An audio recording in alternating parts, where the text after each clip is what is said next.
Everyone, this is পূর্বী। আজকের আবার একটা ওয়ার্কআউটের ভ্লগ নিয়ে চলে এলাম। তো জিমে গিয়েছিলাম আমরা 4টের দিকে। আমরা বেসিক্যালি 4টে সাড়ে 4টের মধ্যেই জিমে যাই, আর খুব লেট হয়ে গেলে কখনো 6টা হয়ে যায়, বাট আমাদের টাইমিংটা 4টে সাড়ে 4টে নাগাদ।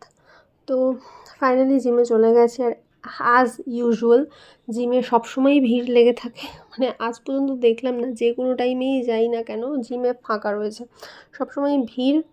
আর ফ্লোরটাকে খুব সুন্দর করে সাজানো হয়েছিল, কারণ জিমের যে ওনার রয়েছে তার ডগিরাজ বার্থডে ছিল, সেই জন্য জিমের ফ্লোরটা খুব সুন্দর করে সাজিয়েছে ডগিটার বার্থডে সেলিব্রেট করার জন্য ছিল, তাই জন্য আপলোড করলাম। আমি মেনে নিলাম একটু স্কোয়াড। আমি লেগ ডেতে প্রপার ওয়ার্কআউট করি, 2 দিন আমি লেগস করি উইকে, আর প্রত্যেকটা লেগের ওয়ার্কআউট আমি খুব ভালো করে করি। আমি টোটাল 7টা আইটেম মারি আর এক এক দিনে।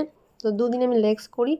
লেগসের ওয়ার্কআউট করতে আমার খুব ভালো লাগে, খুব কষ্ট হয় বাট ভালো লাগে। আর যে ক্লিপটাতে দেখাচ্ছিলাম, আমার আঙুলে একটু লেগে গেছিলো চোট এক্সারসাইজ করতে গিয়ে, আর অনেক ডাস্ট থাকে তাই জন্য অ্যালার্জিও হয়ে যাচ্ছিলো, মাঝে মাঝে হয়। তো যাই হোক, আজকের ব্লগটা এখানেই এন্ড করলাম।